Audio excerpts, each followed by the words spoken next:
Coach Brian here. Welcome back to Driven for Health. Look at this, a little Christmas gift my family got for me. Driven for Health mug. If you can see it in the video, very cool. I'm excited to have that. It makes this thing real. I'm on the cusp of going into 40th episode. This is episode 38 today. And we're going to jump into a topic guys are always asking about in the 40s, 50s, and beyond. They want to know if they can boost their metabolism. And while they're their belt's tightening, they're stepping on the scale, might be going in the wrong direction.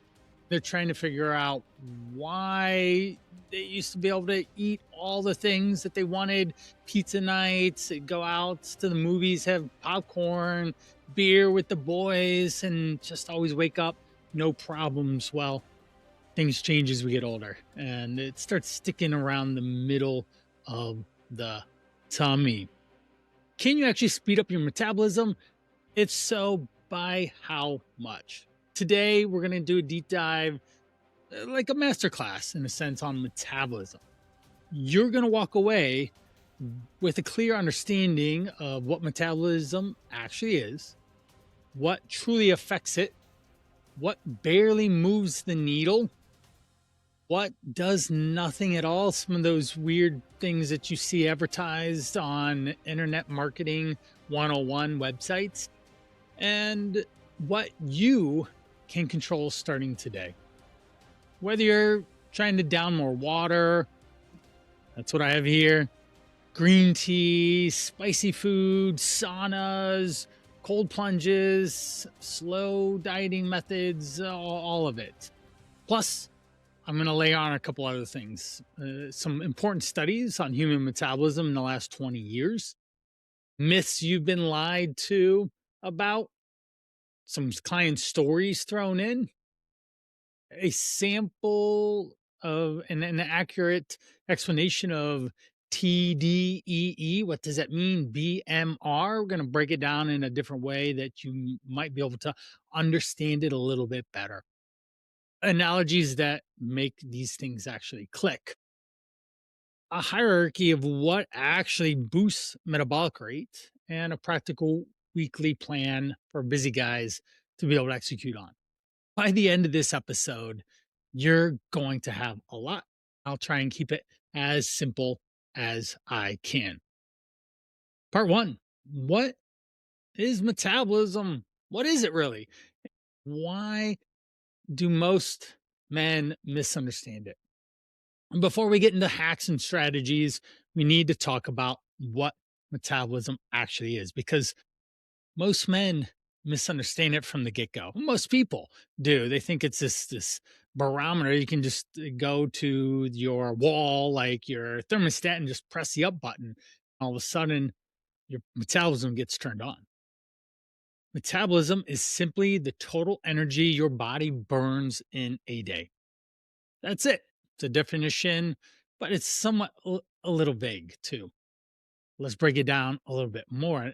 An analogy every guy understands. Your metabolism is your body's operating budget. Okay. Think of calories, of the amount that you can burn, or even say dollars and cents. You're able to get so many dollars and spend so many dollars every single day. Just like your business has departments and they all cost money, your body has departments and they all burn calories. Number one, BMR. This is the biggest, say, department or cost of energy. It's your BMR, your basal metabolic rate. Think of it as the payroll department. This puts down what you need to do every single day, what you're using at all times. This is the energy that it keeps you alive. It runs your heart, your lungs, brain function, hormones, cellular repair. This is what wakes you up in the morning and repairs your body to make it the best that it can be. Now, even if you did nothing all day, you literally laid around like we're doing on winter break with the kids, the family, and all, then there's still a cost to run and operate your body. The biggest portion is your metabolism. Number two is the TEF, like effect of food. Now, let's put a percentage on this. Our basal metabolic rate can run 60 to 70% of your calories. EF, or thermic effect of food, the processing, your digestion, can cost you about, now, it's the calories that get burned through digestion and breaking down food. Protein costs the most to break down. Carbohydrates second. The more fibrous ones take up more energy to burn and break down than the starchier or more simple ones, say the ones without fiber, or even sugar, cost barely anything to break down, and fat turns into fat pretty quickly. That's something to understand. And one reason why, if you go back to episode 5, start talking about calories, and even episode 6 is macronutrients conversation, I talk about the macronutrients, protein and fiber, and how we pick meals to build. And they always start with, where's the protein? Where's my fiber? When you think of those two questions first, you maximize your digestive energies as well to be able to cost and burn a lot of energy. The digestion goes through, it's breaking down, same way credit card transactions has a processing fee. Think of it like that. We go through each of these. If we want to break it up, we can think of protein being the American Express of metabolism. It's premium, it's expensive, and it is worth taking it every single bite. You want that. Now, number 3 is your EAT. This is your exercise activity thermogenesis. Okay, this is you exercising. It's your marketing budget. Think of 5 to 10%. I swear my marketing budget this year is up.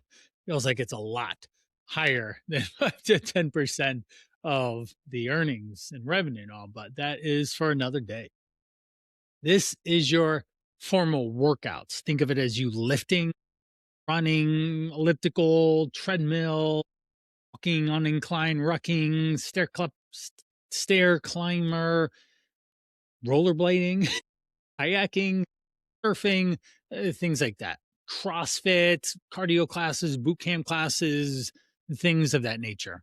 It really is important to make sure that you are firing on all cylinders. And we break down the exercise pyramid in episodes, 17 is the start of it. Episode 17, we want to start with making sure that we frame exercise in the most appropriate way.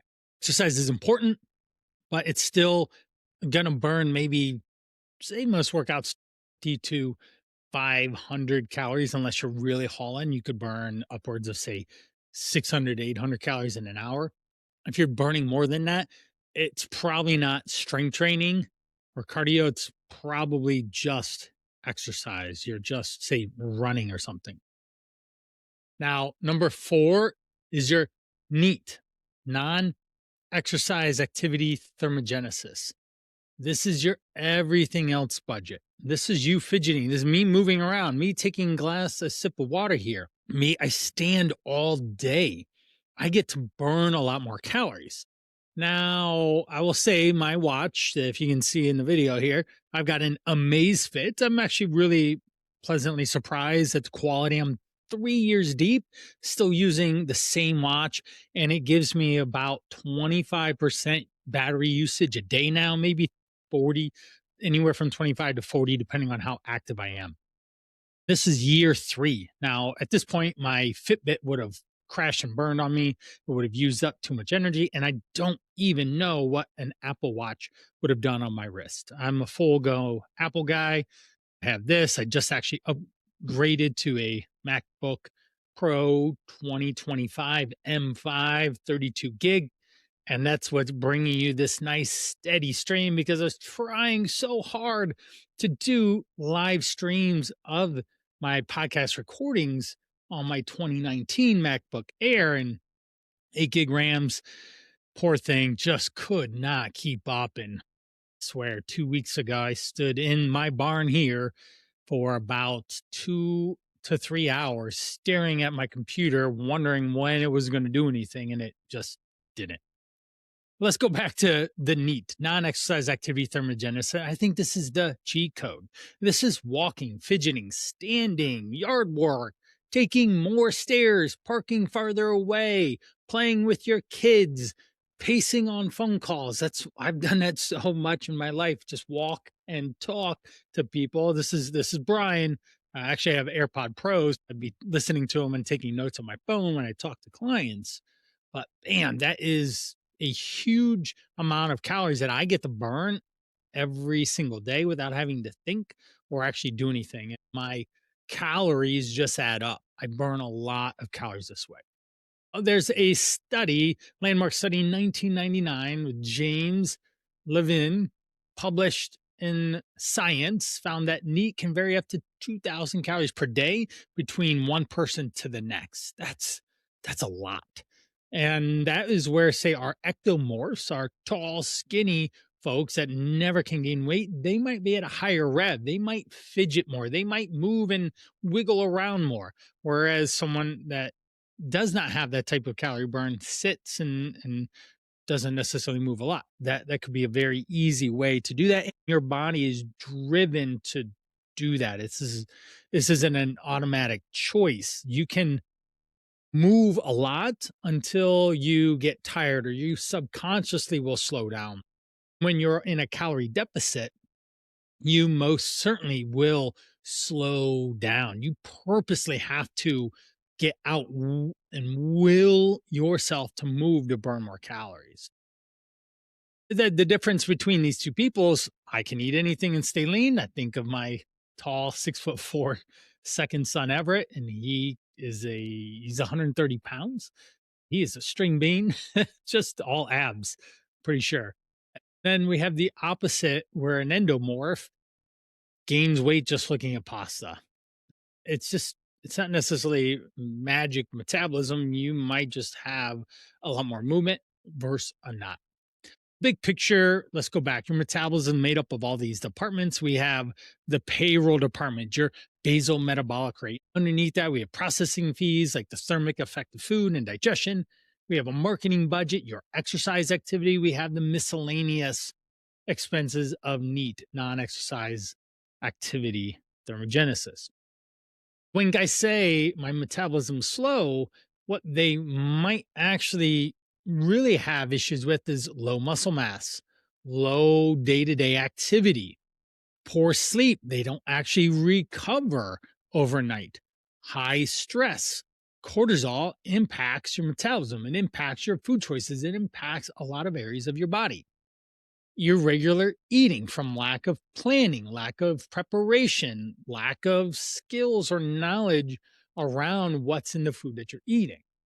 Little resistance training, sedentary work life. You sit all day and you sit when you drive and you sit when you get home and you lay in bed. That equals a slow metabolism. And it's really your lifestyle that is slow. Throughout the last 20 some years doing this, I can't tell you how many times people are really, unfortunately, just slapped in the face in a sense when they see trying to get 10,000 steps in a sense is a big challenge. It's a real thing. They realize how sedentary. I remember I had this gentleman, his name was Sean. Sean sat so much in his day that he had to go out and walk for 90 minutes straight at a fast pace to get to 10,000 steps, or he'd take longer. It just was what it was. All right. Part two, metabolism timeline. What really happens as you age? Herman Ponzer, in a 2021 study published in Science, analyzed 6,000 people from birth to age 90. Here's what they found. From age 20 to 60, metabolism barely changed. Let's say that out loud. Metabolism stayed pretty stable between 20 and 60. It doesn't crash at 30, it doesn't plummet at 40s, it doesn't die at age 50. It drops about 1% per year after age 60, but not really before. If you're thinking that you're in your 40s and 50s and feel like, wow, my metabolism just got knocked upside down and punched TKO, then it might not be your metabolism. Could be, again, going back to muscle loss. You have an inactive lifestyle. You don't move regularly. I will stand for this whole duration of this time. I've been standing most of the day today. Now, unfortunately, it's really cold out here in Ohio on what we're at December 30th. That's when I'm recording this. And I've got 4,000 steps. It's 9:42 p.m. at the moment. I haven't moved a ton, but I have also made sure that I kept my calories in check so I don't have big issues there. What else? We have higher stress. I feel it. I'm 43 now. My birthday was on the 28th, 2 days ago. So happy birthday, me. Yay. But yeah, I feel stress. I feel sleep. I feel my mind racing to do the things that I need to keep up with the day-to-day responsibilities, to support my clients and be successful. I am a successful person. I am a driven person and I want to thrive. And keeping up with Brian sometimes is hard. This is like 43-year-old Brian trying to keep up with 20-year-old Brian. It's tough. I don't run so fast as I used to. I literally, my average mile per pace is 8:30s now. I'm a little out of shape in comparison to where I was when I was 20. I could run 8-minute miles with a breeze. We have lack of structure. You feel this. This is where metabolism actually really slows down. Let's bust some myths here around metabolism, some misconception. Myth one: starvation mode stops weight loss. No, metabolism slows a bit when calories drop, but weight still comes off in a deficit. Metabolism is adaptive. We want to make sure that we watch our calorie amounts and the duration at which we stay in a calorie deficit. If you're working with me, if you're a guy working with me, we're going to have planned maintenance levels, or in quotation, cheat day, or better said, feed days, where we actually refeed and give you some more calories to keep the body and the blood and the fuel, the fire inside burning. Myth number two: eating after 8 p.m. slows metabolism, or it goes straight to your waist. This is zero credible research here. Continuous eating throughout the course of the day, not even time restricted, but if you eat in a calorie deficit for the time that you're awake or in a full 24-hour cycle, you lose weight. It's that simple. There's lots of studies that support this. Myth number three: you need to stay in a fat burning zone for fat loss. No, no, we just need to burn total calories. Fat loss is about burning the total amount of calories in the day, not heart rate zones. Heart rate zones are based on cardiovascular health, on your heart rate, on your body's ability to move itself at a faster rate. Oxygen and carbon dioxide demand, that type of stuff is where the heart rate zones come into play. Doing training in zone two or zone three is going to get you cardiovascularly fit for running a 5K. But if you don't plan on running 5K, if you walk, then you're good. You can even just walk on an incline at, say, 2 or 3% to be able to burn a little more calories. That's all good. But total number of calories. One more thing I'll throw out here. I always ask this question: if you were to run for an hour or walk for an hour, which one's going to make you hungrier? Think through that. Walk for an hour, run for an hour. You're going to be hungry after an hour running. You may just overeat the calories that you just burned off, thereby not leaving you in a calorie deficit at all. Thereby, you end up gaining weight. Think of how many people you see in the gym that do that. Some myths are busted. Hopefully, you wrote some of those down and rewind, pause, and think through some of that. Number four, does this boost metabolism? True or false? We're going to go through a couple rapid fire things that you would have heard or have been on this hidden mysterious thing and this one secret hack and this one little thing. Yeah, that usually it doesn't work. It's a marketing strategy for you to buy something. I can't tell you how many times people bought this product called Fit Espresso, 2 tablets, 30 minutes before you drink coffee, and that's all you had to do. They were hook, line, and sinker that that was going to get them to melt 40 pounds off their body. They didn't have to do anything else. I'm sorry, you've been sold. It's not true. Water, number one. It might work, but barely. In 2003, a Journal of Clinical Endocrinology and Metabolism reported that cold water burns an extra 8 to 10 calories per glass because your body warms it up. That's one almond. So it's not something that you want to rely on. The verdict is that drinking water for your health. Cheers. I have to drink water for my throat because I talk too much and too fast. But we drink for your health, drink for hydration, drink for fullness, drink for energy, drink for energy flow throughout the body, but not to boost your metabolism. Two, green tea probably doesn't really work. In 2021, View in Clinical Nutrition looked at 4 studies. 3 showed no effect. 1 found a tiny little bump. 10 subjects, 24 hours, not enough in that time frame. There's no long-term studies. The verdict is green tea is healthy. Green tea is going to get you to drink more water, which then will make you more full, which will have you feel hydrated, which will feel you feel better as well. We got next one is spicy food. It might work. It give you a little tiny boost, but in a 2017 meta-analysis in Appetite found spicy foods can increase energy expenditure by 70 calories for folks that were overweight. But define what typical spicy meal is. Maybe 20 calories. I mean, are you sitting there sweating because you're eating something so hot that it's making you that physically uncomfortable? Okay.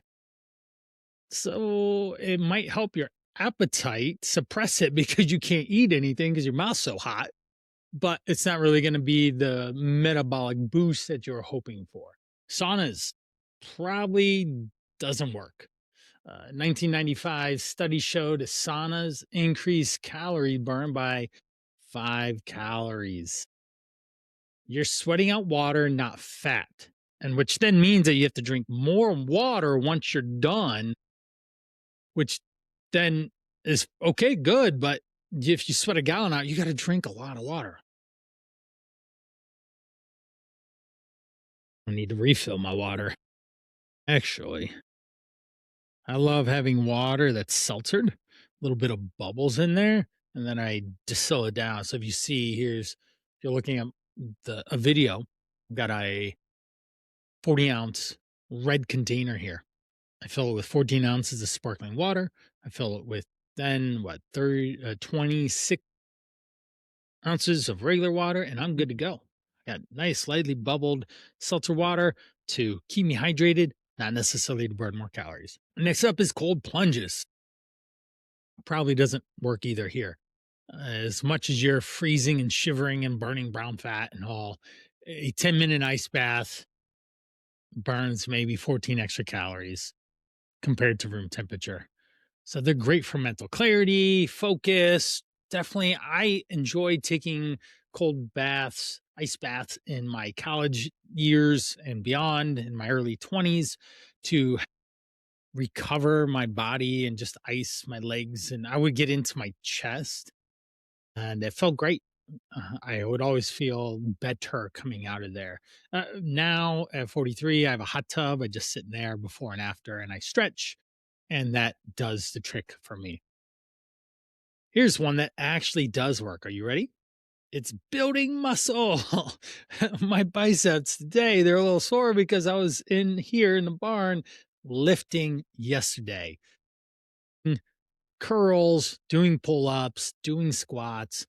I'm a little sore, and you have to break your body down to rebuild it.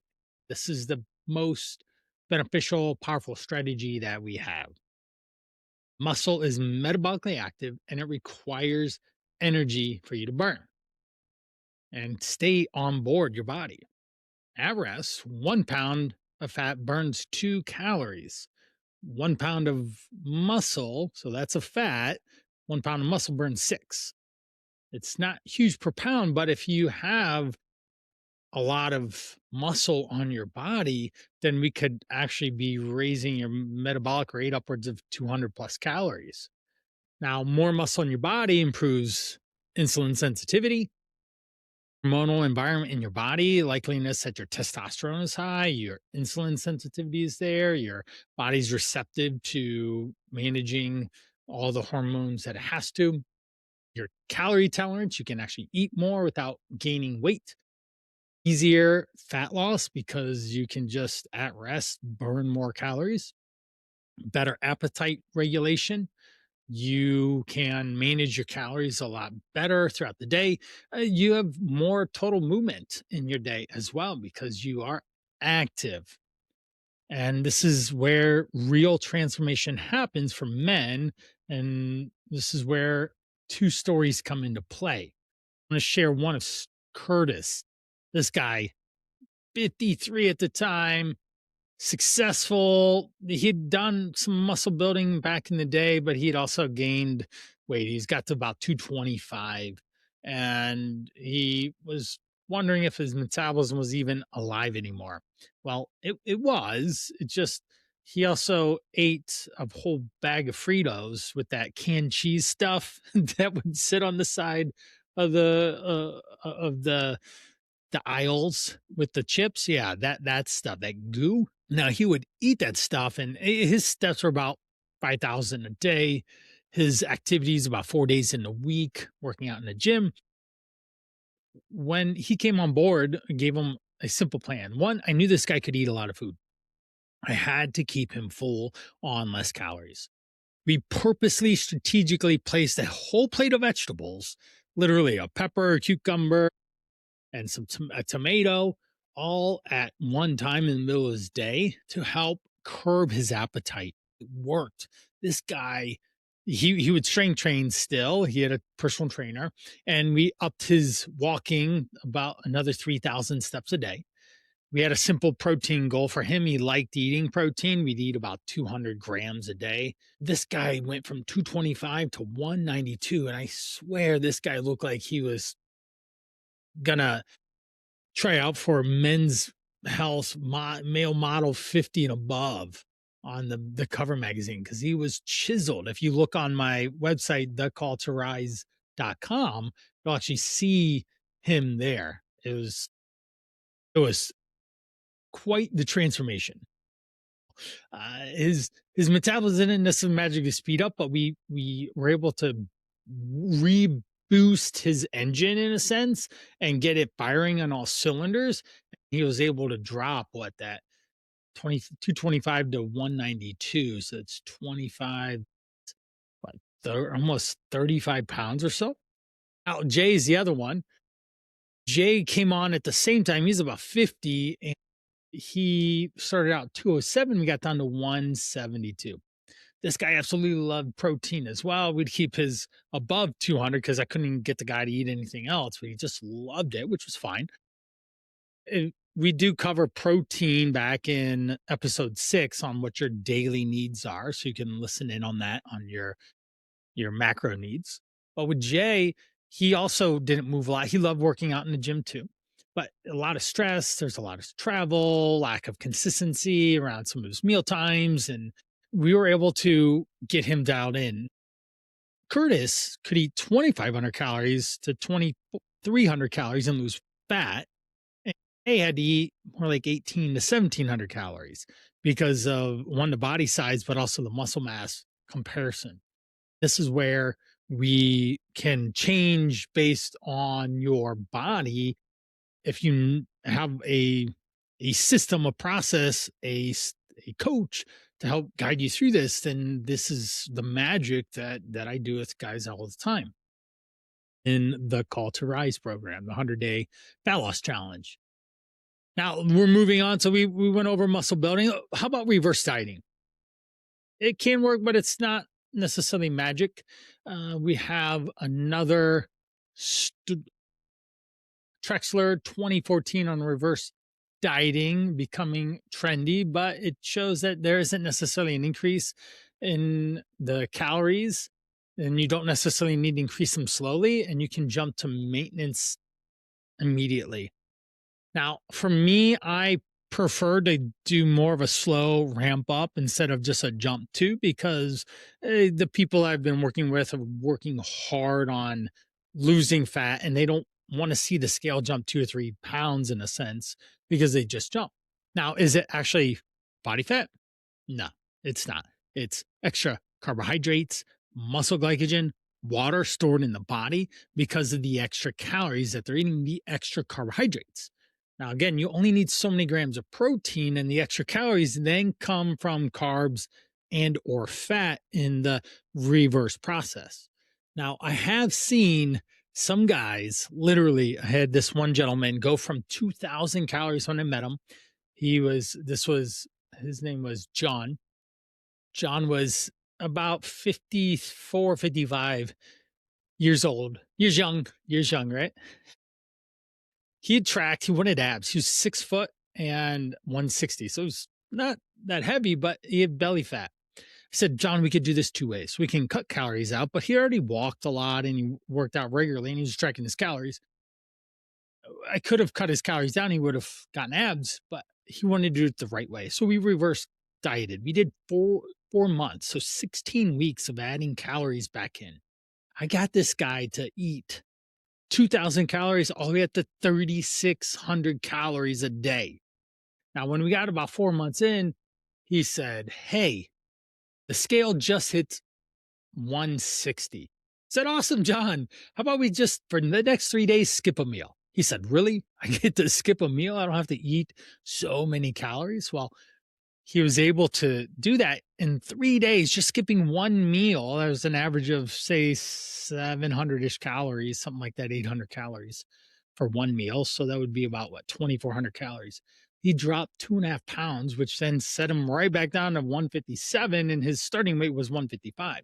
This guy was an animal in the gym. He was a beast because he had so many calories, and his ability to actually lift weights and build muscle was tremendous. And that was the boost that we needed to get him his six-pack abs. So there's reverse dieting. I'll end up doing a whole episode on reverse dieting at some point here. It's on the list. If you guys comment below and you want it sooner, then cool. I'll do it sooner. If not, I'll keep it organized as I'm going to jump around to it. And next up is meal frequency. When I started out in this journey with exercise, you were told to eat 6 meals a day. And now there's a study in 2012 that they did it in a metabolic chamber where they actually measure every calorie that you eat, and you just live in this thing, and they measure the amount of air you breathe and the waste that you have and all this stuff. Eating 3 meals or 14 meals, nothing mattered between those. Eat the number of meals that keeps you consistent and in control of your calories. Most guys are going to eat 3 or 4 meals in a day. That's including snacks. Next up is cardio.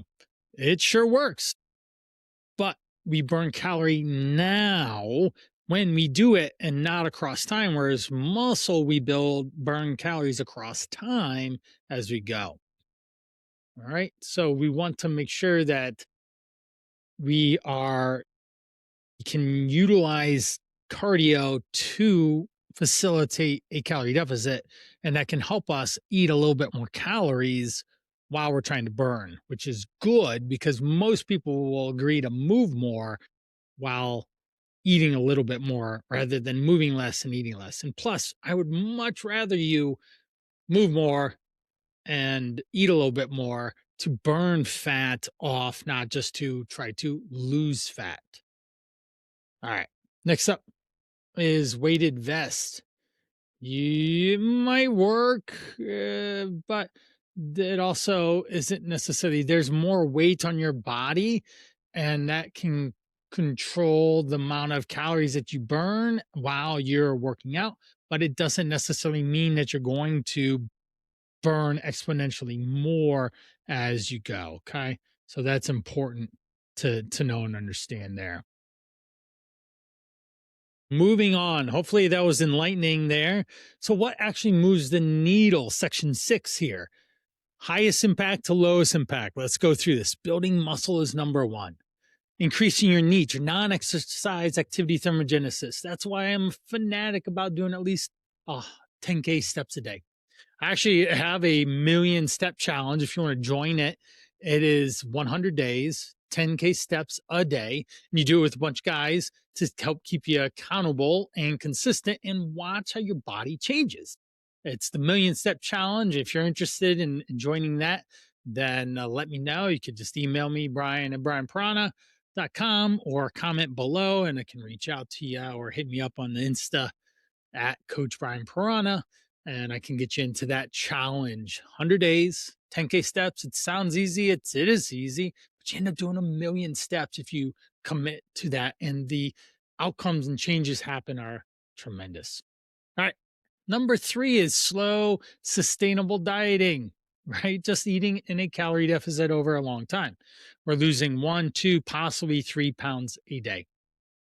High protein intake because it costs a lot of energy to burn and digest protein. Think of a chicken in comparison to sugar, applesauce, or a piece of bread. Number 5 is cardio. Burning calories now a lot quickly works. Then we have weighted vests because we can add more resistance while we burn calories. Spicy foods, water, cold exposure, green tea, meal frequency, saunas. Those are the ones that you don't need to pay attention to. But the most important thing is build or keep as much muscle in your body as you can. Move your body frequently through just fidgeting, moving, standing, walking. Stay in a calorie deficit or stay in calorie maintenance level, whatever your goals are, and maintain high protein. Let's break down total daily energy expenditure, what actually determines metabolism. And it's built on these 4 biggest pieces. Recapping, we have the biggest slice is going to be your basal metabolic rate. You sitting doing nothing costs 60+% of your energy for the day. NEAT, non-exercise activity thermogenesis. This is the most controllable. This is you standing, moving your arms, fidgeting. Your total and the thermic effect of food. This is your eating high amounts of protein and fibrous foods to help boost metabolism that way, but through digestion. But we're only getting maybe 10% calories there. And then exercise, we can burn 250, 500 calories in an exercise session. And most guys are obsessed with exercising, but it can have the least impact as opposed to, say, just walking all day long. And that's why walking 10K steps is a huge part of my Call to Rise program, or any program I ever do with clients. All right. Let's go through some weekly actions plans for you to boost your metabolism. These are pretty typical. You're going to hear me. I like you working out at least 3 times a week. Think of it like this. If you work out 3 days a week for the rest of your life, you're going to be more consistent than any human has been in history, right? The mass majority of people, that's how consistent you'll be. Walk 8 to 10,000 steps a day. Eat 40 grams of protein on average per meal. Lose 0.5 to 1% of your body weight per week if you are dieting, and try not to go too much faster than that, because you can have your metabolism metabolically adapt. Stand, walk, move, bend. Again, I've been standing. We're 40 minutes in. I've been standing this whole time, moving my arms and fidgeting. So hopefully that was a huge takeaway on what metabolism is and how it can help you burn more calories and have a happier, healthier body. Now we're going to go into my fast five. I love this, the rapid fire question and answer. And question one is, does metabolism slow with age? And again, we went over this just to recap. It starts to really slow at age 60. But if you have been, lack of a better phrase, lazy or super busy with work or over consumed, overwhelmed with family or whatever other areas of life, then yeah, then it probably slowed down a lot more because you're not maintaining your muscle mass. Whereas, say you lived 1,000 years ago, you were digging in the field, moving, pulling, digging, pushing, and all sorts of different things to keep your body healthy. Question two, what is the most powerful metabolism booster? And that's going to be building muscle to build more calories, to better manage insulin sensitivity, to be able to lose fat faster.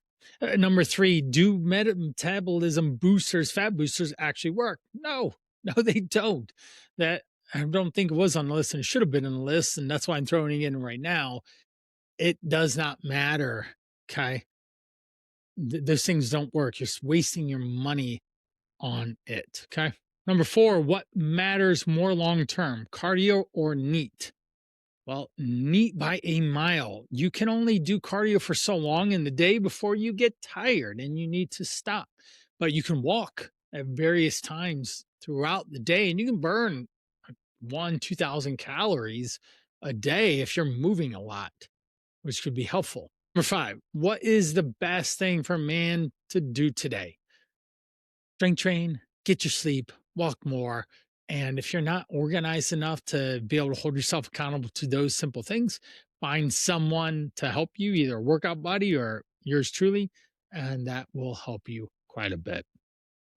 As we start to wrap today, I hope that you found this entertaining and educational about metabolism, how to boost it. And if it helps you understand metabolism, throw down a like, a subscribe, share this episode with a friend that's constantly arguing with you about what metabolism does or doesn't work, or this thing or that thing. You can just share this one with them. We don't need hacks, magic foods, fix your metabolism programs or whatever. We need structure for working out, structure for activity in the day, time to do those things in your really busy schedule by scheduling it and staying consistent so that we build muscle, we have movement in your everyday, and that it fits in your busy life, whether you're with family, with not, without, and just by yourself. Now, if you're ready to lose 20 to 30 pounds, rebuild a strong body, and become a younger version of yourself that you haven't recognized in a long time, then check out my Call to Rise program. It's a 100-day fat loss challenge. And I'll work with you, guaranteed to lose 20 pounds, or I'll keep working with you until you do lose it. All right. The last three guys who just graduated all lost 30 pounds each in 100 days, doing it in the best way that works for them. And that's my job to help you figure that out. So that you can find out at www.thecall2rise.com. Check in the show notes. Hope you enjoyed the episode, and off we go for episode 39 coming around the corner. Thanks.